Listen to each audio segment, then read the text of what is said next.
Good day everyone! Hello guys! Tara, samahan nyo nga pala ako. Pupuntahan natin yung panibago kong misyon na tubo. Papalitan ko nga pala yun ng bago dahil sira na yung aming balbula, hindi may leak na siya. So yan ang aking papalitan na balbula saka yung linyada ng aming short connection para sa dry duct. So tara guys, let's go! Good morning guys! Hello guys! Mag-welding nga pala tayo nitong stainless na pipe. Kakailanganin ko to dun sa aking yung project sa sure connection para sa dry duct namin. So ang gagamitin ko yung TIG. Ayan, i-set ko na yung amperahe. Then bukas na yung ating argon tank, yung regulator. So ayan, na-tacking ko na siya. I-tack na. So tara guys, let's go!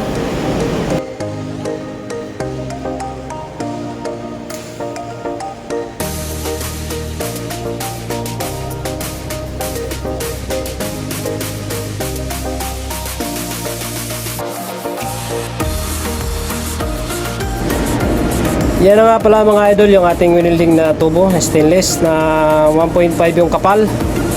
So yan. Tapos na rin. Pagpasensya nyo na yung welding kasi pangit. Sige lang. More practice lang. Makukuha din natin yan. So, tara guys, let's go. Bali weldingin pala natin din yan yung loob.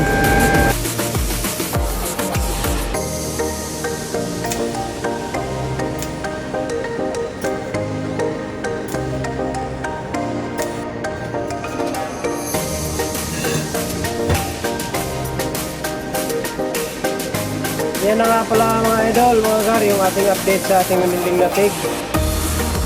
Ayan. So, ilalagay na natin to guys yan sa balbula kung saan siya nakapwesto.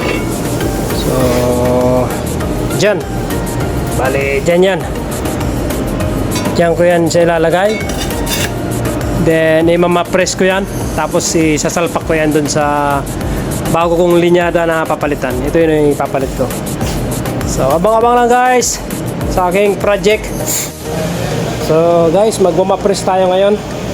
Gamit ko yung mapress machine. Yan ang kinagandaan niya kasi hindi natin kaya mag-welding ng mag-welding dahil yan ang special tools na ginagamit dito, mapress machine. So tara guys, let's go, magmapress tayo.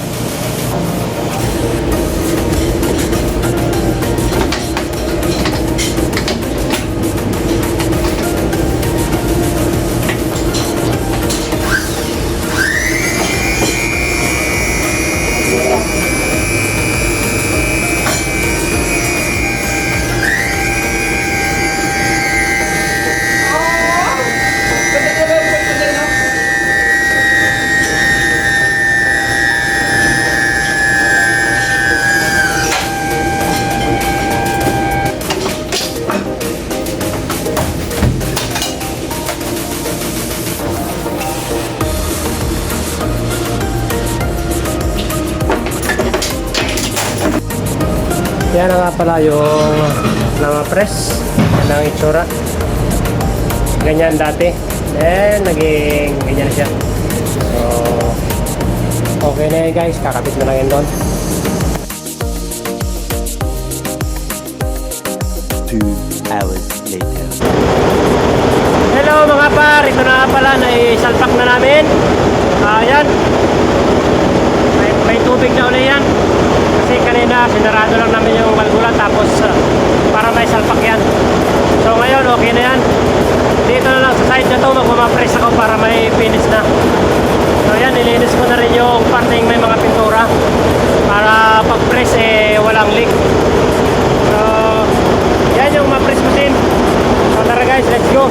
Mapress na natin yan.